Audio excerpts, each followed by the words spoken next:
Ya, mari kita masuk di sesi tanya jawab soal Hari Pahlawan. Siapa yang mau tanya dulu nih? Ya, silakan. Sampurasun, Pak De. Rampes. Untuk saat ini, Pak De, kita mengenal kata pahlawan devisa yang merujuk pada tenaga kerja Indonesia.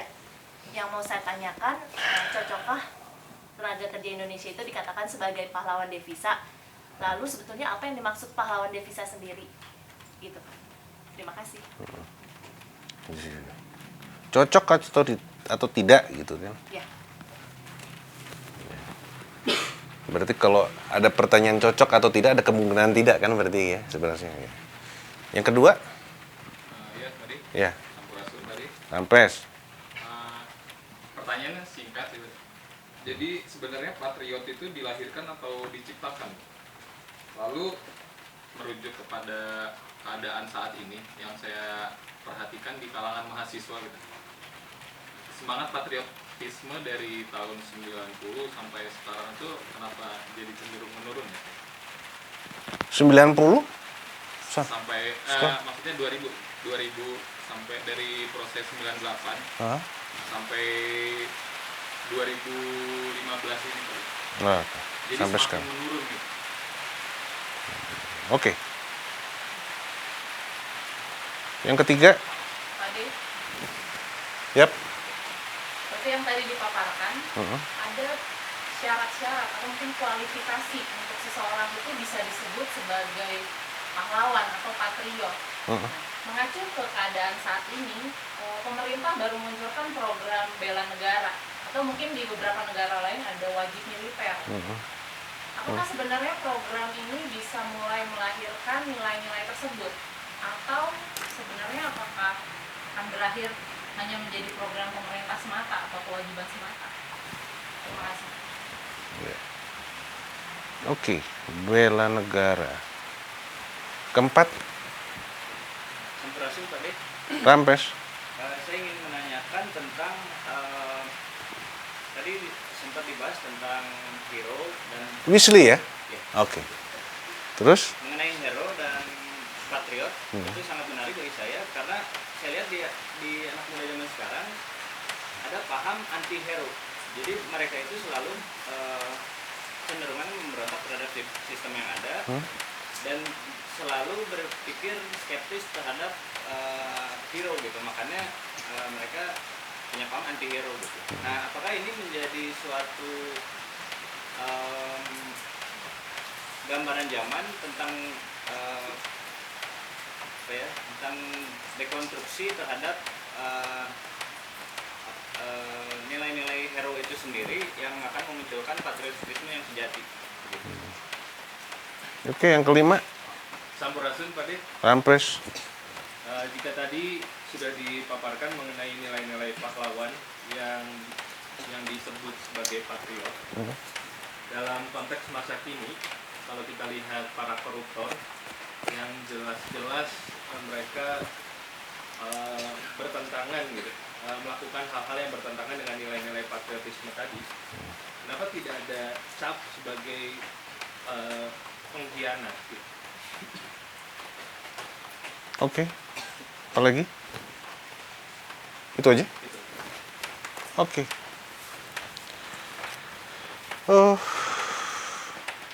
Pahlawan devisa. Iya, ini sekali lagi buat saya ini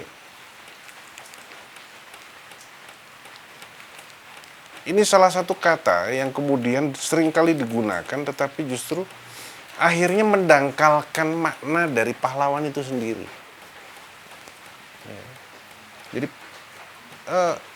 stempel pahlawan devisa yang diberikan kepada TKI kita yang ada di luar negeri itu sesungguhnya kalau untuk saya itu sekedar pembenaran atas ketidakmampuan pemerintah memberikan lapangan pekerjaan untuk rakyatnya sehingga dia harus cari kerja di luar negeri. Ya ngapain dia cari kerja di luar negeri kalau di negerinya sendiri dia bisa bekerja dan bisa mencari nafkah untuk hidupnya. Jadi jangan karena kemudian pemerintah tidak mampu menyejahterakan rakyatnya sehingga rakyatnya harus mencari kesejahteraannya dengan bekerja di luar negeri, lantas itu dikatakan sebagai pahlawan devisa. Jadi kalau untuk saya itu, pertama dia mereduksi, bahkan kemudian memanipulasi arti pahlawan itu sendiri. Karena mereka yang bekerja di sana, enggak kok dia bicara untuk kepentingan Indonesia, enggak. Jadi kepahlawanannya di mana? Mereka terpaksa loh harus bekerja di luar negeri karena mereka tidak bisa bekerja, tidak ada tempat untuk bekerja mencari nafkah di negerinya sendiri. Dan itu untuk dirinya, bukan untuk siapa-siapa. Hanya karena kebetulan kemudian mereka membawa uang dari luar masuk ke Indonesia. Yang disebut dengan devisa itu. Tetapi tidak kemudian menjadi benar disebut sebagai pahlawan devisa. Jangan dong. Gitu.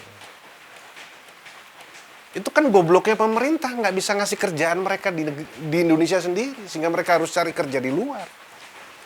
Lantas untuk membenarkan tindakan itu, mereka yang bekerja di luar disebut pahlawan devisa. Wah. Itu kebiadaban untuk saya. Jadi penyebutan pahlawan devisa kepada para TKI itu kebiadaban.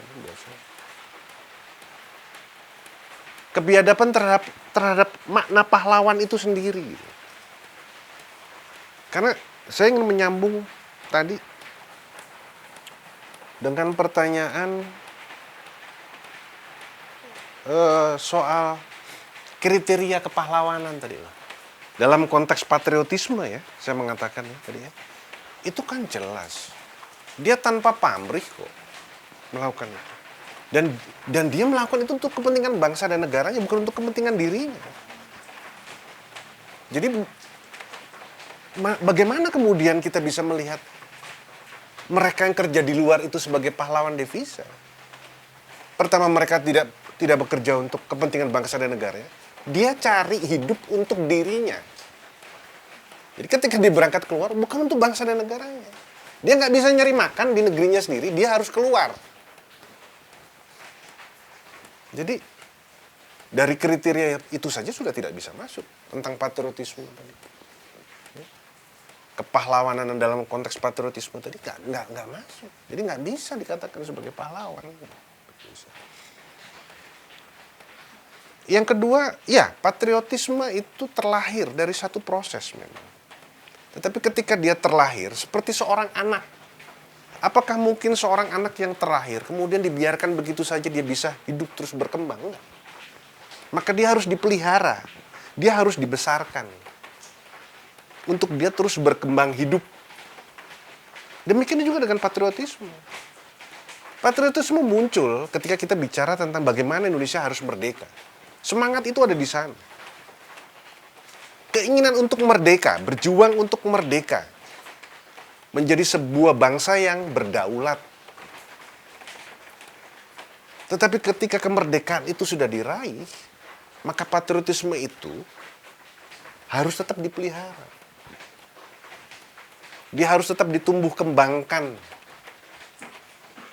Karena tetap saja kalau dia tidak ditumbuh kembangkan, dia akan mati. Dan hari ini, yang kita alami setelah 70 tahun, mati patriotisme itu sudah. Karena tidak pernah dipelihara. Dan bagaimana memelihara itu? Dengan terus-menerus memberikan satu pemahaman sejarah kepada generasi berikutnya. Jadi penting untuk menyampaikan sejarah kepada generasi mendatang itu dalam kerangka tadi. Mentransformasi nilai-nilai patriotismenya itu. Makanya itu saya katakan tadi. Belajar sejarah bukan sekedar menghafal angka tahun kejadian, peristiwa. Bukan sekedar menghafal pelakunya siapa. Tetapi ada nilai patriotisme di sana yang harusnya itu juga bisa ditransformasikan kepada generasi mendatang, generasi berikutnya. Sekalipun mereka tidak mengalami itu, tetapi semangatnya, jiwanya itu tetap terjaga, tetap terpelihara semangat itu di sana. Jadi pada proses berikutnya, dia tetap harus dipelihara. Tapi patriotisme itu muncul dari satu keadaan. Ketika ada penindasan, ada penjajahan di sana, ada semangat untuk kemudian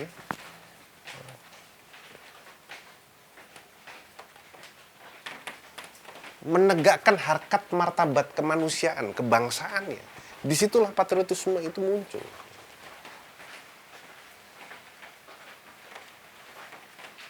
Tetapi kan kita kemudian tidak boleh hanya mengandalkan satu keadaan yang kemudian nanti juga muncul sendiri tanpa, nggak bisa. Tidak bisa seperti itu. Karena cerita demi cerita itu tetap tertularkan. Sejarah itu tetap menjadi satu rangkaian dialektika yang kemudian terus-menerus secara tutur tinular, ya, itu disampaikan dari generasi ke generasi. Dan itu adalah semangat kepahlawanan, semangat patriotisme. Semangat anti terhadap penjajahan, semangat perlawanan terhadap keangkara murkaan. Esensinya adalah itu. Soal program bela negara, ya,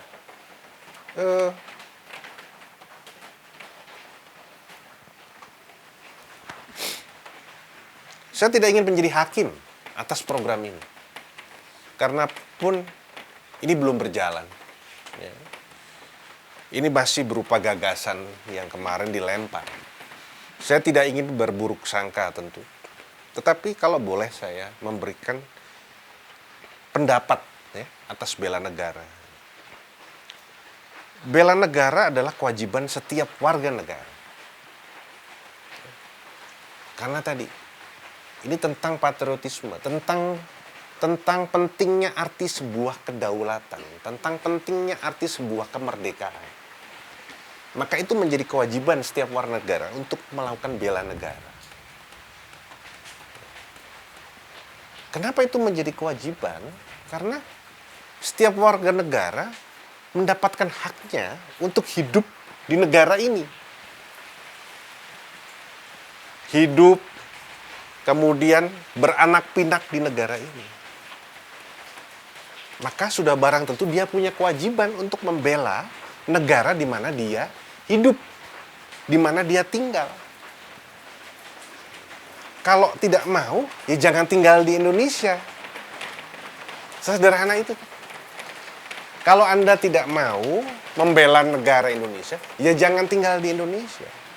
Karena Anda diberi hak untuk tinggal. Anda diberi hak untuk hidup di Indonesia. Anda diberi hak untuk beranak pinak, beranak cucu di Indonesia. Maka kewajiban Anda adalah membela negara. Artinya bahwa gagasan, sekali lagi saya mengatakan, gagasan bela negara itu adalah kewajiban setiap warga negara. Makanya saya tidak mengatakan tadi, saya tidak ingin menghakimi dulu soal bela negara yang kemarin dicetuskan oleh pemerintah. Karena saya nggak tahu isinya seperti apa dan prosesnya seperti apa. Karena seringkali namanya sih keren gitu, bela negara, itu namanya ya. Tetapi kemudian akhirnya kita seringkali menemukan prakteknya tidak sesuai dengan namanya. Makanya saya tidak bisa berkomentar tentang bela negara hari ini dalam konteks, karena belum dilaksanakan itu. Itu baru selesai pada tingkat gagasan. Tapi prinsipnya saya setuju dengan bela negara. Karena itu kewajiban setiap warga negara. Kalau tidak mau, jangan tinggal di Indonesia. Sesederhana itu untuk saya.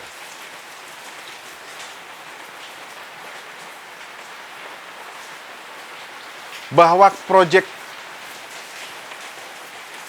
saya agak tidak nyaman dengan istilah proyek pemerintah ya. Karena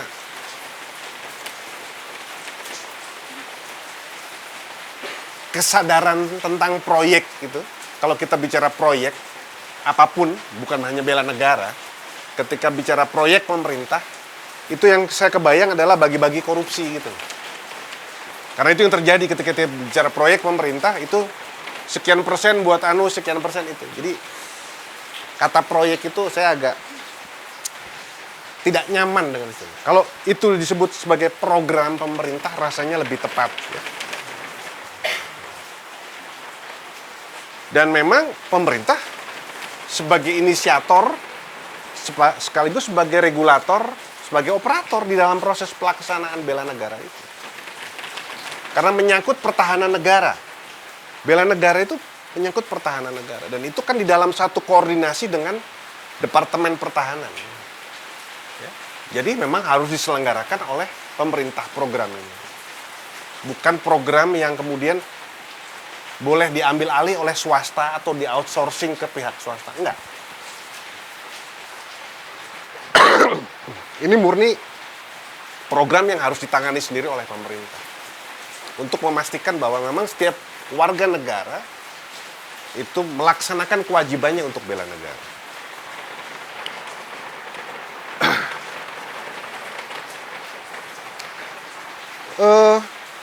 Ya, bahwa ada sekelompok anak muda hari ini yang anti hero gitu. Ya nggak apa-apa untuk saya, nggak apa-apa. Bahwa pemahaman itu muncul karena mereka merasa bahwa hidup ini bebas nilai. Artinya bebas nilai, orang yang merasa bebas nilai adalah orang yang merasa boleh melakukan apa saja. Karena dia tidak terikat oleh nilai. Apakah itu nilai moral, nilai estetik, nggak ada. Tidak ada nilai moralitas di sana, tidak ada nilai kebangsaan di sana, tidak ada nilai bahkan kemanusiaan di sana. Nah, kelompok-kelompok manusia seperti itulah yang kemudian hidup di dalam satu keadaan yang bebas nilai. Maka mereka mengatakan anti hero, anti pahlawan. Dalam logika reverse psychology ya, dalam psikologi terbalik, sesungguhnya karena mereka sadar mereka tidak bisa menjadi hero. Bukan mereka tidak mau. Jadi untuk melegitimasi, untuk membenarkan ketidakmampuan mereka, maka mereka mengatakan anti-hero. Jadi kalau saya tidak melakukan itu, ya karena saya anti-hero. Padahal karena tidak mampu. Kenapa mereka tidak mampu? Karena mereka tidak tahu bagaimana caranya. Kenapa mereka tidak tahu caranya? Karena pemerintah tidak mengajari mereka. Pemerintah tidak mendidik mereka. Pemerintah tidak mencerdaskan rakyat. Rakyat yang cerdas, itu rakyat yang tahu bagaimana membela negaranya, itu rakyat yang cerdas. Jadi kalau kita kembali kepada preambul Undang-Undang Dasar, mencerdaskan kehidupan bangsa, maka salah satunya adalah bangsa yang cerdas adalah bangsa yang tahu bagaimana membela diri. Membela bangsa ini. Jadi kalau ada sekumpulan anak muda hari ini mengatakan anti-hero, mereka tidak salah. Yang salah adalah pemerintah yang tidak mampu mencerdaskan mereka. Itu tugas loh. Kembali lagi kepada preambul Undang-Undang Dasar 45. Kan ada 4. Melindungi segenap bangsa dan tanah tumpah darah.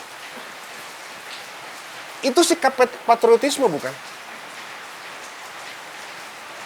Pemerintah Republik Indonesia dibentuk untuk melindungi segenap bangsa dan tumpah darah. Yang kedua, mencerdaskan kehidupan umum. Yang ketiga, memajukan kesejahteraan. Mencerdaskan kehidupan rakyat, memajukan kesejahteraan umum. Yang keempat, ikut serta menjaga ketertiban dan perdamaian dunia.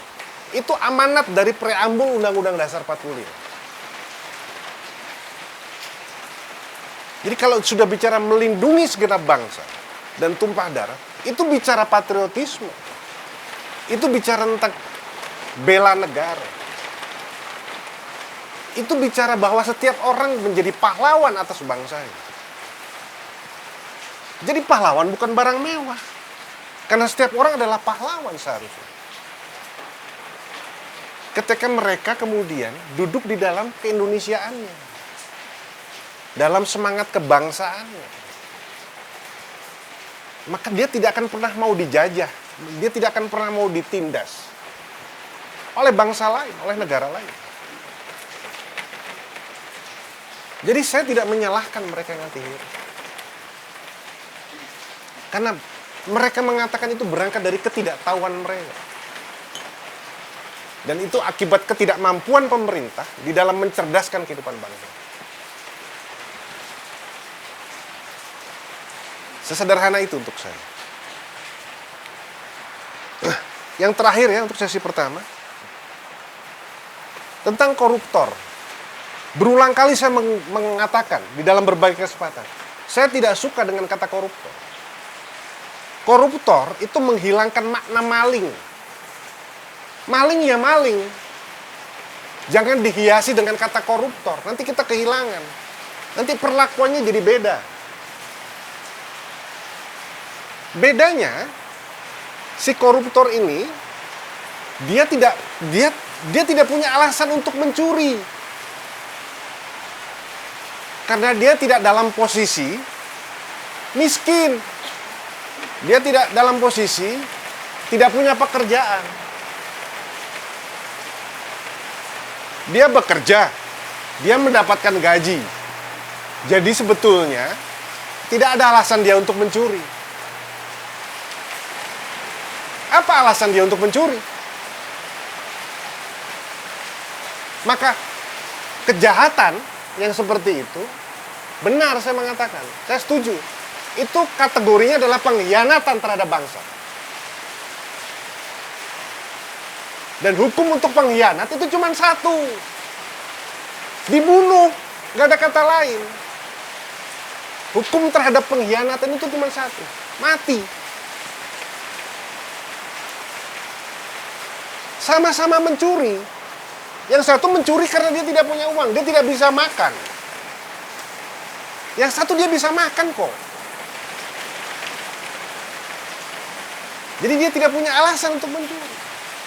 Dan yang dicuri itu juga uang rakyat, uang negara, uang rakyat artinya. Artinya apa? Itu pengkhianatan bangsa. Dan bahasanya cuma satu untuk itu, untuk saya. Mati. Hukumnya satu untuk pengkhianat, mati. Bukan soal pencurian, tapi pengkhianatan di dalamnya.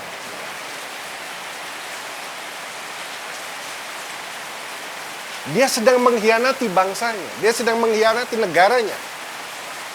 Ketika dia mencuri uang negara. Jadi clear. Kalau Anda tanya kenapa hari ini itu didiamkan, ya karena negara ini dikelola oleh mereka. Oleh para pencuri itu. Mana ada pencuri menghukum pencuri? Dari mana logikanya kemudian? Jadi wajar kalau hari ini kemudian ada pembiaran terhadap hal-hal seperti itu. Karena yang mengelola memang pencuri semuanya. Maling semua hari ini. Ya, saya kira itu untuk sesi pertama. Ya, sesi berikutnya, pertanyaan berikutnya. Siapa? Ya. Sampurasih Pak Dek. Rampes. Adakah atau apakah yang salah yang rancu di benak para penguasa saat ini tentang penerapan sistem bernegara sehingga muncul isu tentang pengkhianatan tersebut? Apa yang rancu atau salah di benak para penguasa saat ini sehingga terjadi kondisi seperti saat ini? Lantas mau hadis atau mau dibawa kemana anak-anak bangsa?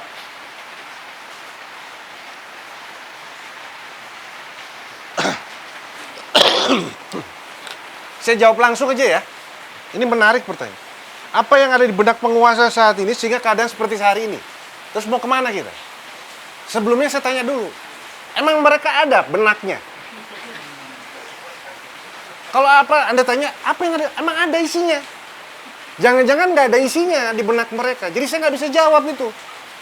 Kita sepakat dulu, mereka ada isinya nggak di kepalanya? Baru saya bisa jawab kalau ada isi kepalanya. Kalau nggak ada isi kepalanya. Jadi asumsinya gugur pertanyaan itu. Karena kalau saya tidak yakin di kepala mereka ada isinya. Jadi saya nggak bisa jawab pertanyaan itu. Untuk apa ngomong orang yang nggak ada isi kepalanya kita bicarakan gitu loh. Ya, pertanyaan kedua. Kade, Sampurasun. Ya, Rampes. Kade, dalam pendapat umum, kepahlawanan itu dilihat dari dua sisi. Jadi misalkan ada yang bertikai, di satu sisi dia dianggap pahlawan, di sisi lain dia bisa dianggap teroris. Anggaplah seperti kasus Usman dan Harun antara Indonesia dan Singapura. Dalam hal itu sebenarnya pandangan tentang patriotisme itu seperti apa? Itu pertanyaan pertama. Lalu yang kedua, bila memang tugas patriotisme dihadapkan dengan isu kemanusiaan misalkan, harusnya seperti apa ketika kita menjalankan tugas tersebut?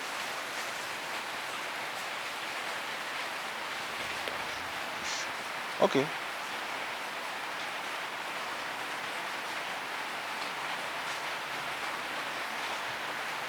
Elis, Sampurasun Pak De. Rampes. Yang ingin saya tanyakan berkaitan dengan veteran-veteran kita. Ya. Kalau kita lihat kan seringkali di media dinyatakan bahwa veteran kita itu tidak diurus sama negara. Mereka nasibnya yang dulu mereka berjuang, patriot, tapi mereka saat ini kondisinya sudah benar-benar ada yang tidak layak hidupnya seperti itu. Kalau menurut Pak D sendiri, sebenarnya itu masalahnya memang sepenuhnya ada di pemerintah atau memang mereka kurang berjuang setelah masa kemerdekaan atau masa proklamasi itu lewat, seperti itu Pak. Terima kasih. Untuk kamu saya jawab langsung ya. Itu terkait dengan pertanyaan pertama. Anda berharap apa terhadap orang yang ada di sana yang kepalanya nggak ada isinya? Sehingga veteran-veteran itu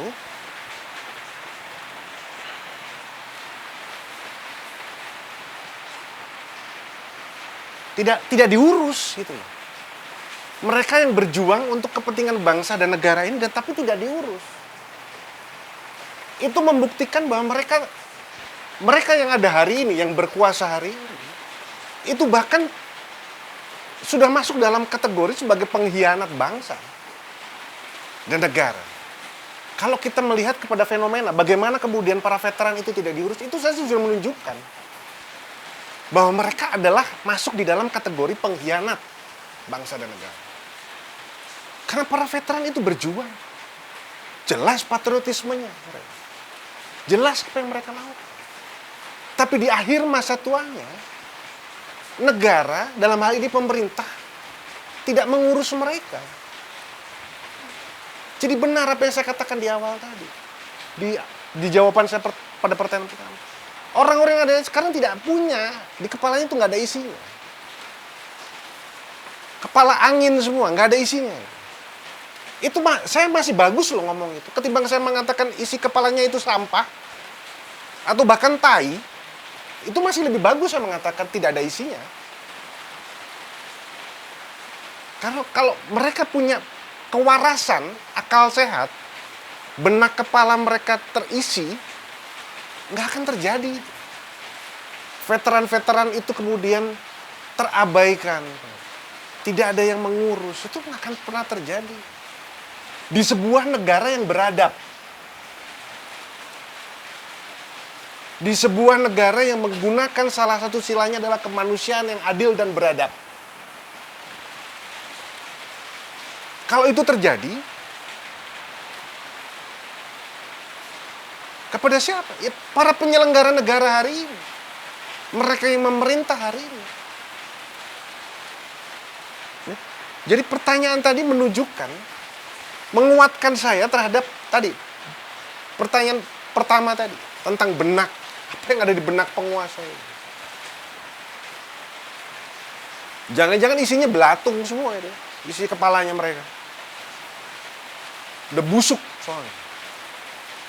Sehingga hal-hal yang seperti itu, kemuliaan-kemuliaan seperti itu tidak pernah lagi terpikirkan oleh mereka.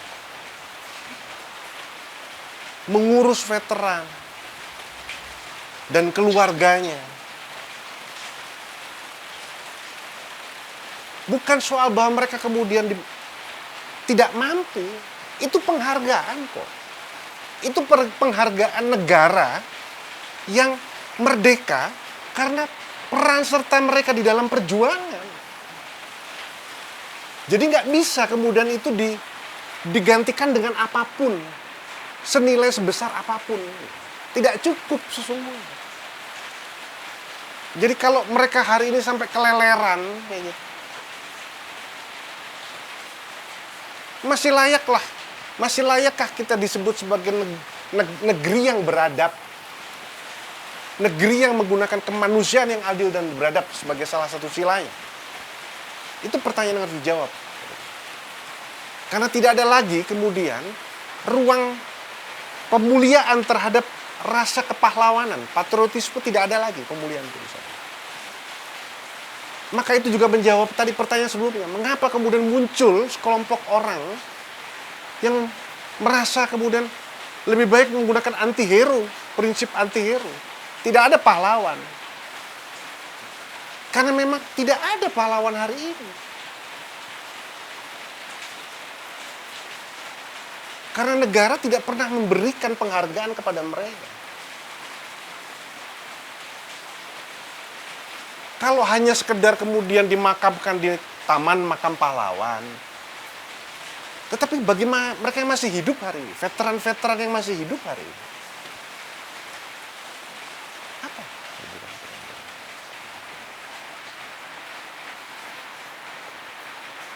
Pi? Pak De, berkaitan dengan fakta bahwa ternyata selama 70 tahun ini patriotisme itu sudah mati. Apakah itu disebabkan oleh kondisi masyarakat kita hari-hari ini yang tidak mengerti atau tidak menangkap, tidak memiliki sense of urgency, dan berpikir bahwa negara kita sudah merdeka, apalagi yang perlu dipertahankan, apalagi yang perlu dibela gitu. Karena mereka berpikir bahwa kita tidak perlu lagi menegakkan kedaulatan kita. Kalau tadi mengacu kepada patriotisme adalah sebuah kesadaran bahwa kedaulatan itu harus ditegakkan. Apakah itu penyebabnya? Lalu yang kedua, hari-hari ini mulai dibukakan beberapa dokumen dari CIA atau Badan Intelijensi Amerika tentang fakta-fakta yang berkaitan dengan sejarah, yang berkaitan dengan bangsa kita juga, bahwa ada sangat banyak, ada cukup banyak fakta sejarah bangsa kita yang diputarbalikan selama masa Orde Baru, yang kemudian memang baru belakangan ini terkuak. Nah, tapi pada kenyataannya masyarakat kita masih suka dibohongi, masih suka dikelabui dengan kisah-kisah sejarah masa lalu gitu.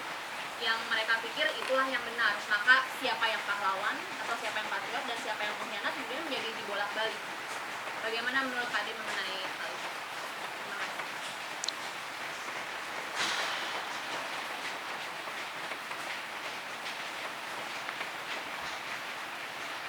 Hana? Sampai. Saya menyimpulkan bahwa orang-orang yang melakukan amanat dalam preambul 45 itu, Undang-Undang 1945 adalah seorang pahlawan, dan yang tidak adalah pengkhianat. Hukuman bagi pengkhianat adalah mati. Pertanyaannya, menurut Pak De secara pribadi, bagaimana cara menghukum para pengkhianat itu sampai mati?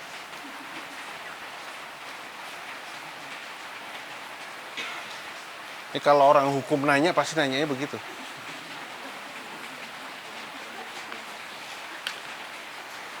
Ini pertanyaannya orang hukum. Dua pertanyaan sudah, saya masuk ke Iwan tentang kepahlawanan. Iya pastilah. Karena tadi kalau kita bicara tentang patriotisme, itu kan soal sikap bela negara, sikap bela bangsa. Dia berjuang untuk kepentingan bangsa dan negaranya. Terhadap apa pertanyaannya? Terhadap apa dia berjuang? Terhadap kepentingan dari asing kan pasti. Ya tentu saja dalam kacamata musuh, ya tentu mereka bukan pahlawan. Tetapi dalam kacamata bangsa dan negara yang dibela, dia pahlawan. Dan itu subjektif, itu tidak bisa objektif. Lalu bagaimana dengan isu kemanusiaan? Ya, ketika dia membela bangsa dan negaranya, itu atas nama kemanusiaan.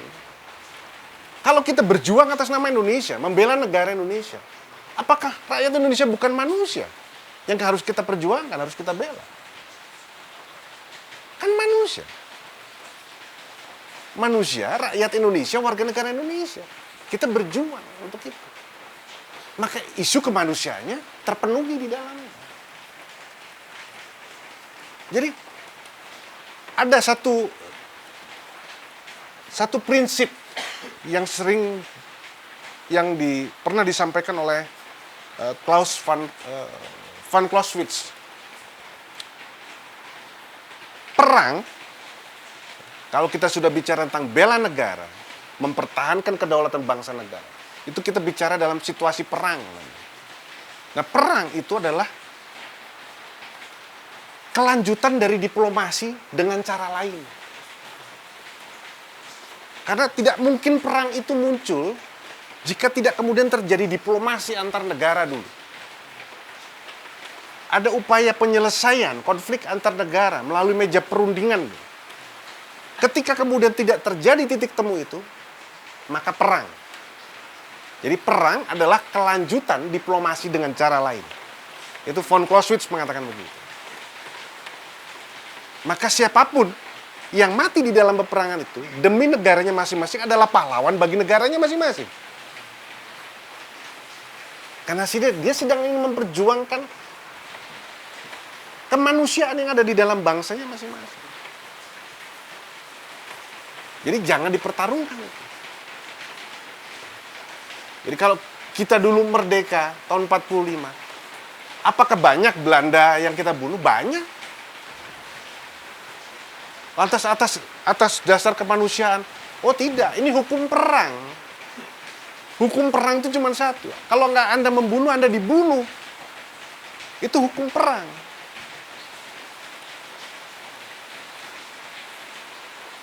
Itu yang paling penting kita harus tahu. Nah, kemanusiaan harus diletakkan di dalam konteks itu.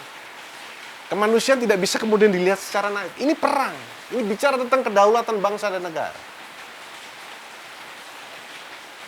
Kalau dalam bahasa Jawa ada yang mengatakan, sadumuk batuk, sanyari bumi. Begitu lo pegang jidat gua, mati lo. Gitu. Bahasanya gitu. Ini bicara tentang dignity, tentang harga diri, tentang harkat martabat bangsa dan negara. Yang tidak mau ditindas dan tidak mau dijajah oleh bangsa lain. Itulah alasan kemanusiaan yang tertinggi.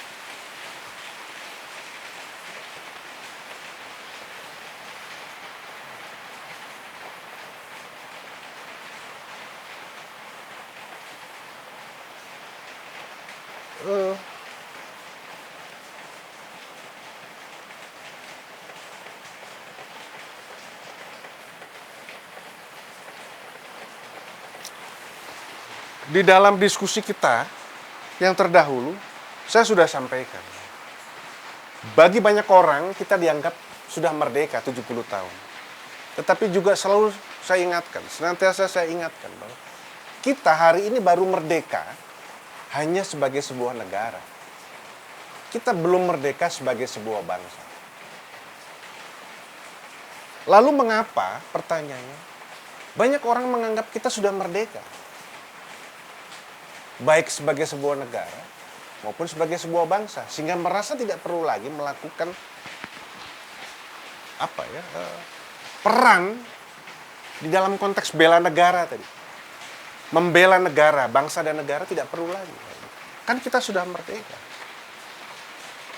Lagi-lagi saya ingin mengatakan, begitu pertanyaan-pertanyaan itu hadir kepada saya, selalu saja yang kemudian yang terbayang oleh saya adalah kegagalan pemerintah hari ini untuk mencerdaskan bangsa, untuk juga menyadarkan mereka bahwa kita belum merdeka loh sebagai sebuah bangsa.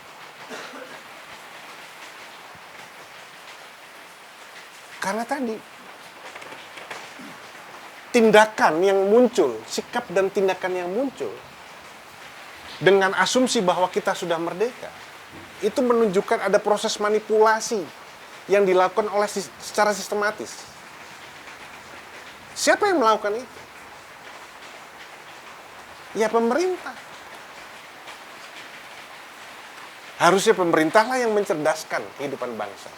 Dengan bangsanya cerdas, bangsa ini tahu bahwa kita belum merdeka loh sebagai sebuah bangsa. Karena itu tugas. Kembali ke preambul. Mencerdaskan kehidupan bangsa. Itu menunjukkan bahwa bangsa ini tidak cerdas. Ketika dia memahami bahwa dia sudah merdeka hari ini.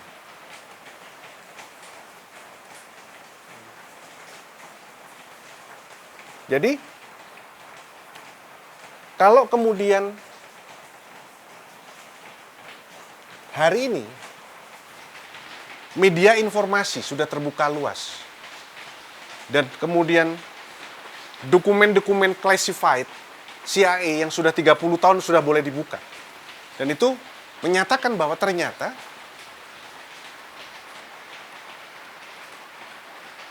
di balik beberapa peristiwa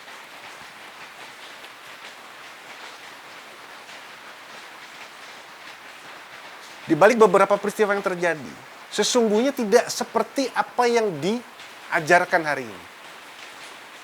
Apa yang dipublikasikan hari ini. Banyak kemudian penyimpangan, manipulasi sejarah. Maka kalau kita ingat dulu, dalam diskusi kita yang dulu, saya sudah mengatakan kan, hari ini kita tidak lagi bisa menggunakan jas merah. Kalau masih jas merah, jangan sekali-kali meninggalkan sejarah. Hari ini kita sudah masuk pada tahap jaket merah. Jangan keterlaluan memanipulasi sejarah. Karena ada pakar sejarah juga yang mengatakan sejarah itu milik pemenang.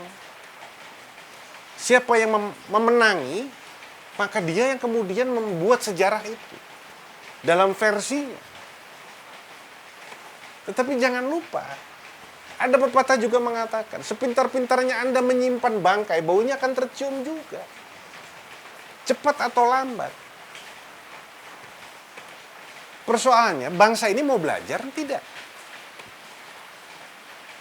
Dari kebodohan-kebodohan masa lalunya. Saya juga pernah mengatakan di dalam satu kesempatan. Seringkali orang mempertahankan kebenaran yang dia yakini selama ini sebetulnya bukan karena dia tidak bisa menerima kebenaran yang sesungguhnya. Bukan. Karena dia malu mengakui bahwa oh ternyata apa yang saya pahami selama ini salah. Cuman itu persoalan. Bukan kok di dalam hati dia, iya yang benar itu sebetulnya. Tapi kadung dia sudah meyakini kebenaran yang salah selama ini, yang ternyata salah itu, dia yakini sedemikian rupa. Dia perjuangkan mati-matian itu sebagai sebuah kebenaran. Dan ternyata salah, dia malu mengakui. Dan dia harus pertahankan itu. Bukan untuk kemudian sejarah itu sendiri, tapi untuk egonya dia. Bahwa, enggak, nanti saya ketahuan begonya. Ternyata saya salah. Dan yang lebih parah, seringkali, itu juga dipelihara untuk melegitimasi kekuasaan. Membenarkan sebuah kekuasaan berlangsung. Itu yang terjadi. Anda bisa bayangkan, kalau tadi CIA sendiri, data CIA sendiri membuka apa yang terjadi di balik peristiwa 65. Lalu, kita bayangkan, kita bandingkan dengan sejarah yang kita tahu hari ini. Ternyata berbeda sama sekali. Tentu ada kelompok yang merancang sejarah yang hari ini beredar. Dia tidak mau terganggu. Bahwa apa yang dibuka CIA segala macam tetap akan dinegasikan. Akan ditolak. Enggak, tetap ini yang benar. Karena ada kesalahan yang harus disembunyikan di sana. Kalau ini benar berarti ini salah. Itu persoalannya. Dan semua tidak mau. yang salah ini muncul menjadi salah. Dia harus menjadi selalu tampak benar. Itu persoalannya. Nah, tinggal kita yang hari ini kemudian diberi kemewahan informasi, punya nggak kesadaran itu? Tidak juga untuk menelan bulat-bulat semua informasi. Tetapi kita punya banyak pilihan. Untuk juga melakukan verifikasi, validasi informasi. Betul nggak? Ini betul nggak? Betul nggak? Jangan juga kemudian semua informasi kita masuk seperti orang bergosip nanti. Repot juga. Bahasa kerennya jadi tipis telinga. Ada informasi ini percaya, informasi ini percaya, semua percaya. Kita tidak punya filter juga untuk memilah sendiri akhirnya. Memvalidasi informasi, memverifikasi informasi. Mana informasi sampah, mana yang valid. Nah, sebagai orang-orang yang terdidik harusnya kita punya kemampuan. Bukan karena kemudian dorongan-dorongan dari luar yang mengatakan ini yang benar, yang lain nggak bisa. Kita punya otonomi. Apalagi sebagai orang-orang yang terdidik, terpelajar, ya kita punya otonomi keilmuan untuk mengatakan enggak, menurut saya ini yang benar. Kenapa tidak? Karena kita punya kemampuan itu. Untuk memvalidasi, memverifikasi semua informasi untuk kemudian kita katakan, oh ini valid. Bisa. Kenapa tidak? Intinya satu, kita mau memerdekakan diri kita sendiri. Atau tidak? Dari hegemoni tadi loh, informasi. Kita bisa mengatakan, oh tidak, yang ini enggak, yang ini enggak, yang ini oke. Ya. Karena kita yang menentukan sendiri. Bukan karena sekedar kata orang. Nah, jadilah manusia yang merdeka untuk menentukan mana informasi yang valid, itu kita jadi manusia merdeka. Jadi soal CIA tadi, apa yang disampaikan, saya hanya bisa bilang itu. Artinya semua informasi itu di bahasa kerennya declassified. Dari classified, ya kan, yang tidak boleh, kemudian itu ada umur 30 tahun, data itu baru boleh dibuka. Nah, kalau kita hitung saja misalkan dari peristiwa 65, 30 tahun kan 95 harusnya itu sudah. Walaupun tetap mereka juga, CIA juga tetap standar ganda. Data itu dibuka tetapi tetap banyak yang udah dihitam-hitamin kok sama mereka. Tetap. Karena setiap negara punya undang-undang kerahasiaan negara. Dibuka tapi kemudian dari satu dokumen itu mungkin tersisa cuma 5 kata doang, yang lainnya udah hitam semua gitu kan. Itu kelakuan mereka dari dulu begitu, biasa. Hana, soal hukuman mati. Ya, hukuman mati kalau Anda tanya gimana caranya, setahu saya ya bisa ditembak, bisa dipancung, bisa apa lagi? Di listrik. Ya pokoknya mati lah intinya. Terus kalau Anda tanya ke saya caranya ya itu. Hukuman mati kan? Ya itu kan. Ditembak, apalagi? Kursi listrik. Suruh minum baygon saya belum pernah dengar itu, tapi ya ada kan beberapa jenis hukuman mati.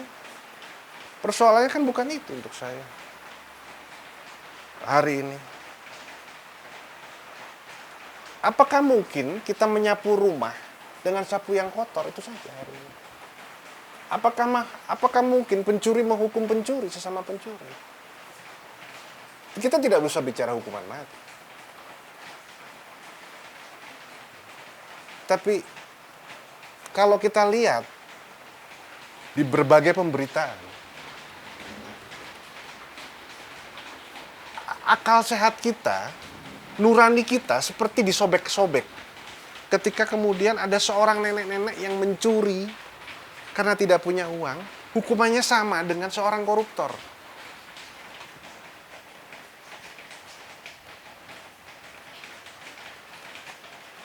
Akal sehat kita, nurani kita pasti tersayat-sayat. Dan saya selalu mengatakan, ada yang tidak benar di negeri ini, ada yang salah di negeri ini. Coba saja nenek itu masuk, tidak mencuri buah gitu.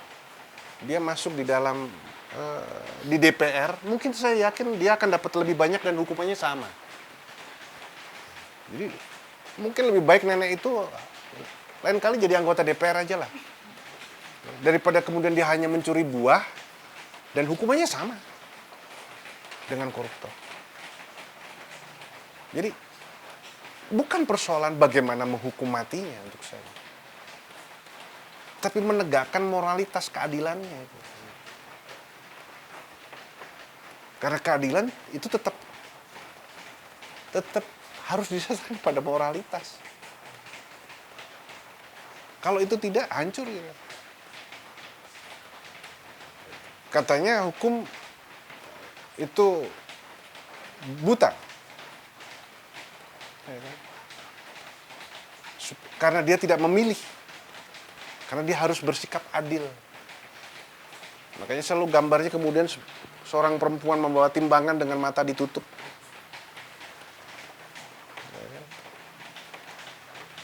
Love is blind. Oh bukan ya. Itu cita buta, bukan. Hukum maksud saya, bukan.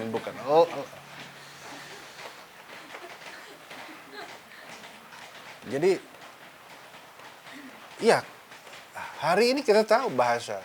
Dia tajam ke bawah tapi tumpul ke atas. Kenapa hukum kita itu tajam ke bawah dan tumpul ke atas? Karena tadi. Dia harus tajam ke bawah.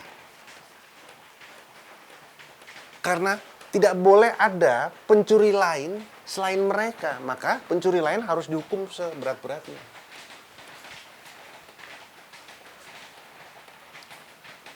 Mereka, persekongkolan ini harus dihukum seringan-ringannya. Karena jadi bahkan pencurian pun sudah dimonopoli oleh kelompok itu. Yang di luar kelompok mereka harus dihukum seberat-beratnya. Termasuk nenek-nenek yang tidak masuk di dalam kelompok mereka itu. Yang hanya mencuri buah itu.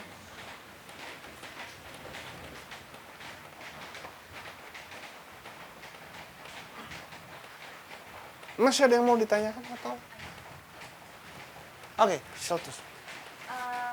Pak De, menurut Pak De, apakah Mei 98 dapat dikatakan salah satu momentum patriotisme? Jika iya, melihat kondisi degradasi negara saat ini, di manakah dan bagaimana peran patriot-patriot tersebut?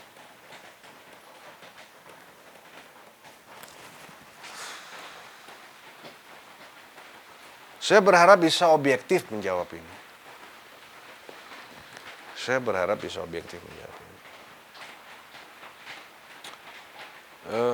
Karena saya tidak bisa meninggalkan sejarah. Bahwa saya menjadi bagian dari proses 98.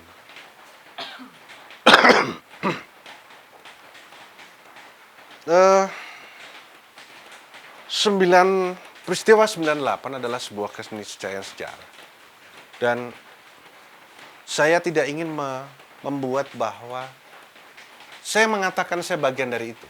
Tapi saya juga ingin mengatakan pada hari ini bahwa saya tidak bisa mengatakan bahwa keberhasilan itu milik 98. Karena tidak ada 98 kalau tidak ada pergerakan 80-an. Tidak ada 80-an kalau tidak ada pergerakan 70-an. 74 kita kenal Malari di sana, ada tokohnya Hariman Siregar misalnya. 80-an juga begitu. Teman-teman yang bergerak di lahan, pembelaan rakyat, advokasi rakyat untuk lahan-lahan seperti kaca piring, Badega, segala macam. Mereka bekerja. Memang tidak seheboh 98, tetapi mereka melakukan sesuatu.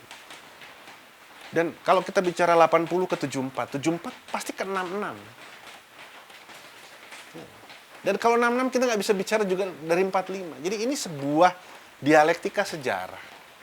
Dan 98 hadir sebagai sebuah keniscayaan sejarah.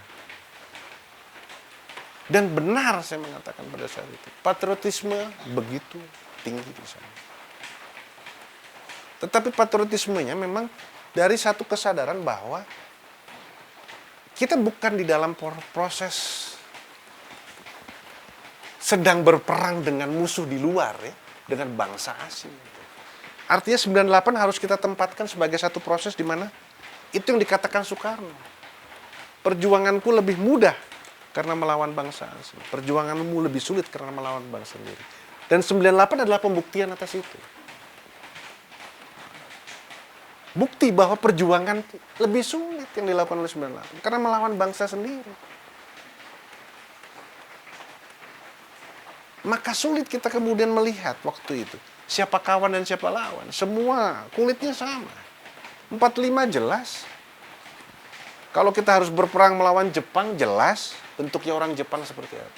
Belanda nikah segala macam. Sekutu jelas bentuknya seperti apa. Semua jelas. Tapi hari ini tidak jelas lawan ini. Karena bangsa sendiri. Nah pasca jatuhnya Soeharto memang ya bangsa sendiri yang menjadi lawan kita masih banyak sebetulnya. Karena ini bukan persoalan Soeharto. Ini persoalan sebuah rezim kekuasaan. Ini bicara sebuah selah orde namanya.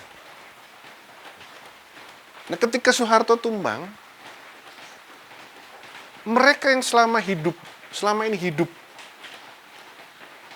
di bawah kekuasaan Orde Baru, tetap masih hidup hingga hari ini persoalan. Paling mereka bermetamorfosa sedikit lah. Ya kan? Dulu namanya Golkar, sekarang jadi Partai Golkar. Karena ada undang-undang bahwa yang harus ikut pemilu partai. Dan karena Golkar sudah menjadi reformis, jadi namanya Partai Golkar. Sesederhana itu kan menggantinya. Tapi adabnya masih sama. Adab yang seperti apa? Yang biadab namanya. Coba kita lihat. Kita mau ngomong apa hari ini? Hanura misalkan. Lah Wiranto dulu Golkar. Coba. Gerindra. Prabowo dulu Golkar. Nasdem. Surya Paloh Golkar. Terus kita mau dikecoh dengan sekedar ganti jaket, ganti nama partai gitu. Ini soal adab. Adabnya masih sama hari ini.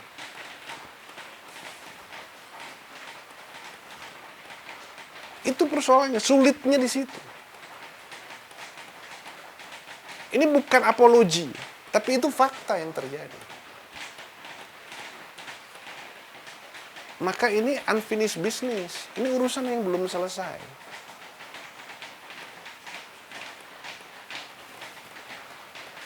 Jadi ketimbang kemudian kita berpikir tentang rentang 98, mari kita bawa sampai ke 45, selesaikan saja dari sana sekalian. Gitu, lebih enak.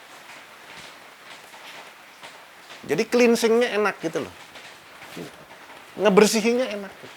Langsung ditarik ke belakang. Ini bagian dari dialektika sejarah yang memang harus kemudian, kalau bahasa kami dulu di 98 ada istilah potong satu generasi gitu. Untuk meminjam kalimat revolusi sebetulnya. Ya ini harus dipotong. 70 tahun ini harus dihilangkan. Proses. Harus kembali kepada awal. Kepada meminjam bahasa NU, kembali ke kitoh gitu. Kembali ke awal, kembali ke semangat 17 Agustus 45. Kembali kepada titik azimut kelahiran Indonesia. Kalau kita ingin memperbaiki Indonesia, kita harus mulai dari sana. Kita harus mulai dari sana. Kita tidak bisa setengah-setengah. Tidak bisa setengah-setengah.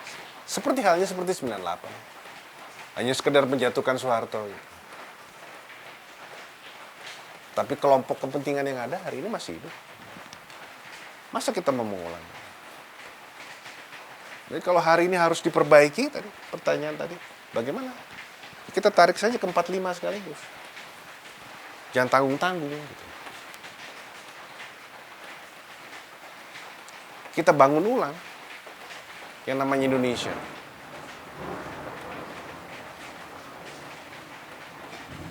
Ada lagi pertanyaan yang lain? Ntar, Elis. Yang belakang dulu ya. Aku rasa Mbak Dek, Rampes. saya mau menyambung dengan pertanyaan Habis makan, ngomongnya kok kenceng sekali? barusan. Ya, terus? Ya.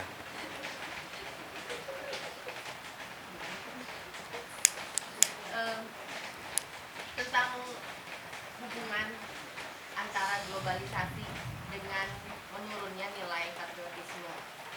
Oke. Yang pertama, yang kedua, berhubungan dengan itu, isu globalisasi kan jadi sekarang berhubungan dengan pendidikan anak-anak yang ada.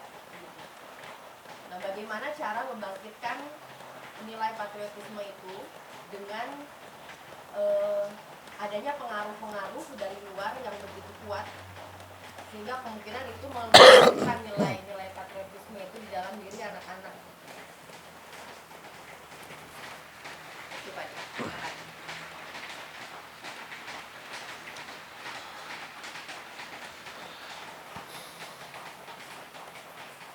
Sebenarnya ada 4 isu besar ya. Yang hari ini kita harus bukan harus, kita dipaksa untuk menelan isu-isu itu. Sehingga ada 5. Saya lupa. Ada 5 isu besar yang kita dipaksa untuk menelan itu mentah-mentah. Pertama soal globalisasi. Yang kedua soal liberalisasi. Yang ketiga soal HAM. Yang keempat soal gender. Yang kelima soal demokratisasi. Itu 5 isu besar dunia yang dipaksa untuk kita telan. Jadi kalau kemudian mau bicara globalisasi hari ini, globalisasi dalam term siapa sih sebetulnya? Apa sih yang diglobalkan sebenarnya? Apa sih yang diliberalkan sebenarnya? Apa sih yang didemokratisasikan sebetulnya? Itu kan penjajahan. Artinya kita sebagai bangsa dan negara, kita sedang dipaksa oleh kepentingan di luar kita untuk menelan 5 isu tadi. Bukankah itu penjajahan dalam bentuk lain? Lalu mengapa kemudian kita sebagai bangsa yang berdaulat, yang memiliki patriotisme, lalu kita tidak berani mengatakan gitu. Go to hell with your issues gitu. Pergi ke neraka sana dengan isu-isumu tadi. Soal globalisasi, liberalisasi, HAM, gender dan lain-lain. Tai kucing dengan itu. Kenapa kita tidak berani mengatakan itu? Sebelum saya menjawab pertanyaan tadi. Karena saya tidak mau main di dalam genderang permainan mereka tentang isu itu. Kita tolak dulu itu. Kata siapa kita harus ikut globalisasi? Kata siapa kita harus ikut liberalisasi? Kata siapa kita harus mengikuti HAM? Kita sudah bahas kemarin untuk membuka satu perbandingan antara Pancasila dengan HAM. Preambul dengan HAM. Untuk apa ada HAM kalau kita punya preambul? Preambul kita jauh lebih seimbang. Tidak hanya HAM, tetapi ada kewajiban asasi manusia di sana. Ada keseimbangan. Lantas kita harus pakai HAM. Lantas kemudian kita harus bicara gender, demokratisasi, dan lain sebagainya. Itu yang saya katakan tadi. Gitu. Kita menyerah. Ketika kemudian dipaksa untuk menelan itu bulat-bulat. Makanya saya mengatakan, kita belum merdeka sebagai sebuah bangsa. Itu salah satu bukti ketika kita harus menelan isu, 5 isu itu. Globalisasi, liberalisasi. Seolah-olah, ya sudahlah, kalian ikut, pokoknya harusnya beginilah. Pokoknya begini kalian harus ikutlah. Indonesia harus ikutlah. Ada program MDG, ini ikutlah. Sekarang kemarin, TPP, Amerika mengeluarkan kan? Siapa yang? TTP apa TPP? Yang kemarin kemudian Jokowi ke sana tanda tangan ikut TPP. Ikut.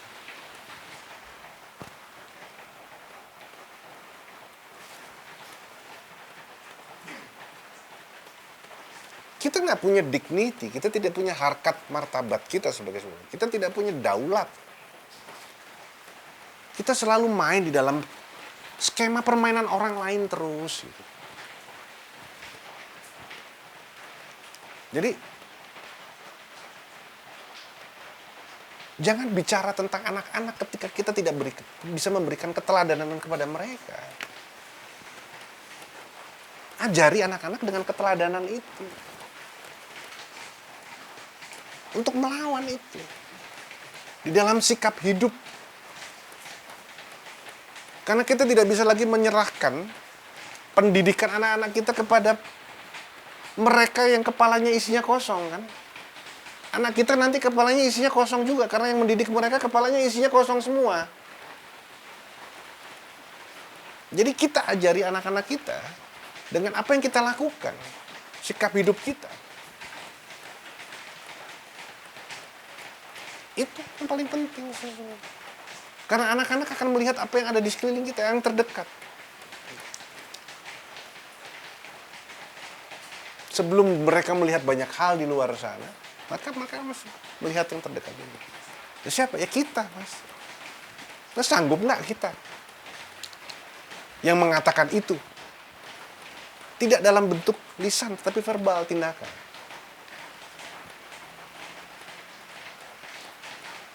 Dan itu memberikan keyakinan kepada anak-anak kita.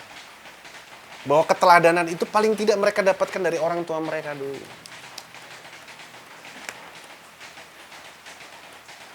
Kalau nggak repot. Di luar nggak ada yang diteladani, di rumah nggak ada yang diteladani. Selesai. Generasi ini.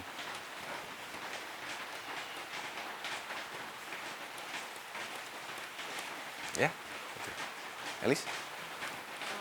Pak De, saya sudah sedikit mendapat jawaban dari penjelasan Pak De sebelumnya ini.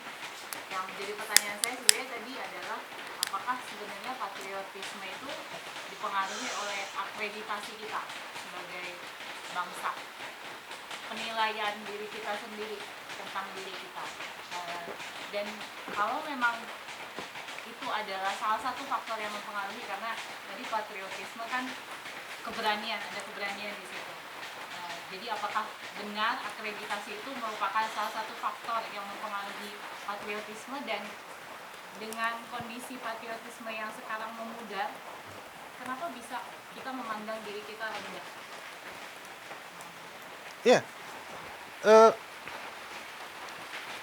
Akreditasi terhadap diri kita, penerimaan, pengakuan, dan kesadaran siapa diri kita, itu hanya muncul kalau kita tahu bagaimana sejarahnya. Karena bukan hanya soal bangsa ini.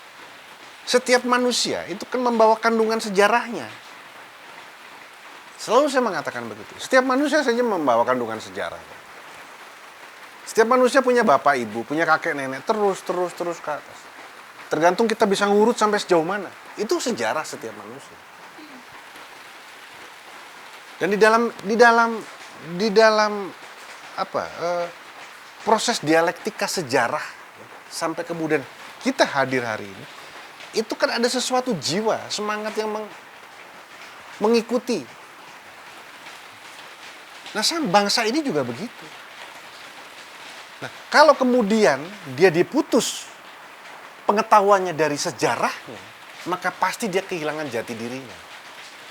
Nah, ketika dia tidak punya jati diri, bagaimana dia punya akreditasi terhadap dirinya? Dia nggak kenal dirinya.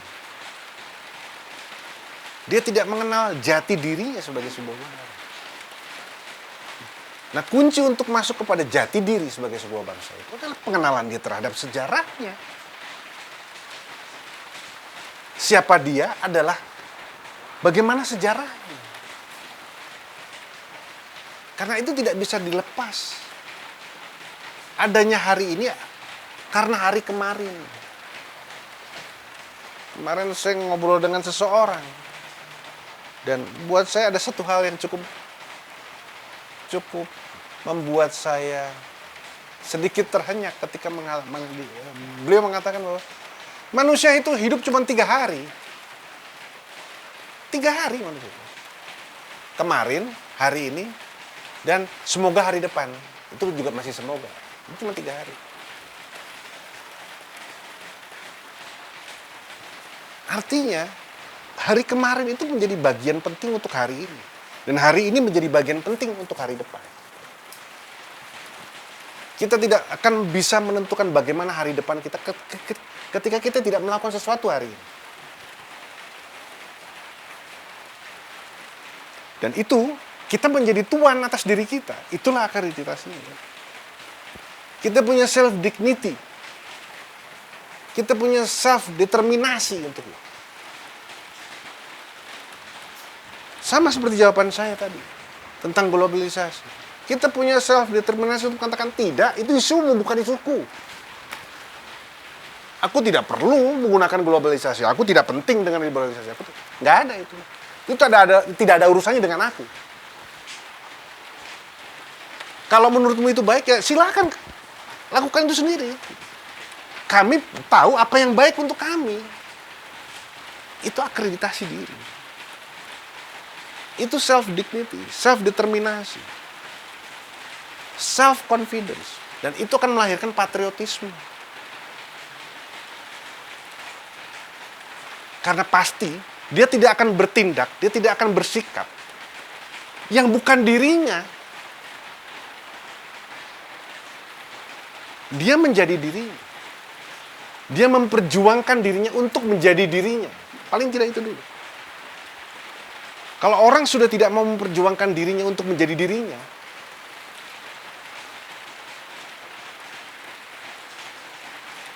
apalagi bicara tentang bangsa dan negara, untuk dirinya saja dia tidak mampu. Dia menyerah kok. Dia kehilangan harkat martabatnya kok sebagai manusia. Kenapa? Karena dia sudah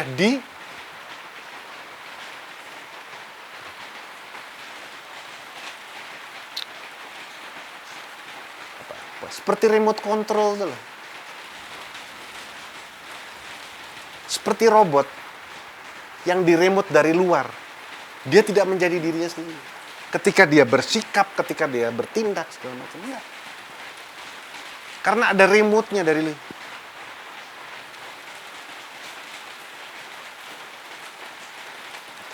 Saya setuju dengan kata itu. Akreditasi. Karena dia mengenal siapa dirinya. Dia mengenal jati dirinya. Kesejatian dirinya. Siapa dia. Maka ketika dia tahu, oh saya ini, dia akan memperjuangkan untuk bersikap seperti ini. Orang lain mau ngomong apa, nggak penting. Ini saya. Dan itulah adalah orang merdeka. Merdeka.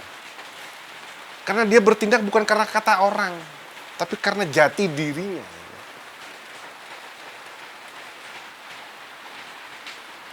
Nah, anak-anak bangsa ini harus punya sikap itu. Sebagai sebuah bangsa. Kalau tadi sebagai individu, ini sebagai sebuah bangsa. Yang juga mengalami satu perjalanan panjang sejarah dialektikanya. Yang membentuk seperti hari ini. Maka untuk memahami siapa dirinya, dia harus memahami sejarah dirinya. Kalau nggak repot. Dia tidak akan punya ukuran. Bahkan terhadap dirinya aja dia nggak punya ukuran. Ini bagus nggak untuk saya? Ini nggak punya ukuran. Tapi kalau dia tahu siapa dia dirinya, dia tahu, ini nggak untuk saya. Oh ya, ini oke untuk saya, ini nggak. Itu yang saya katakan. Kita punya self-determinasi sebagai sebuah bangsa.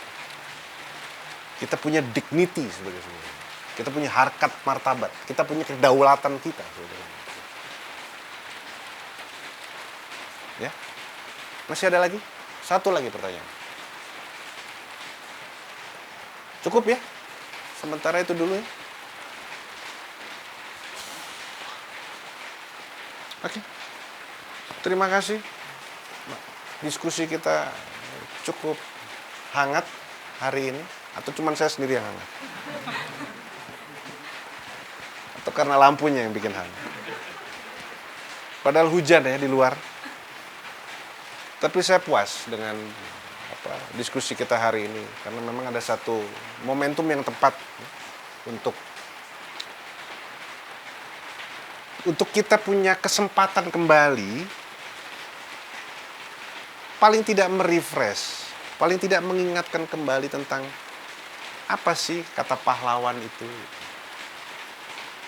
yang setiap tahun kita peringati, Hari Pahlawan 10 November. Nah, saya berharap momentum hari ini menjadi sesuatu yang penting bagi kita ketika kita ingatan kita segar kembali.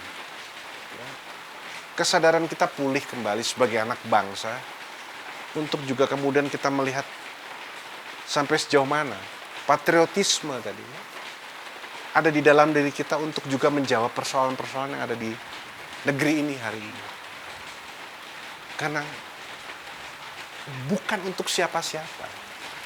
Sekali lagi, ketika kita melakukan sesuatu, sesungguhnya kita sedang memuliakan diri kita. Dan kemuliaan itu bukan di hadapan manusia, tapi di hadapan Sang Pencipta. Tidak penting kita melakukan sesuatu mulia di depan manusia, bukan. Sama sekali tidak penting. Tapi saya ingin mengingatkan bahwa ketika kita bisa menghadirkan kembali makna kepahlawanan di dalam hidup kita, pada saat itu kita sedang memuliakan diri kita di hadapan Sang Pencipta. Saya kira itu diskusi kita pada hari ini. Terima kasih atas kehadirannya. Sampurasun.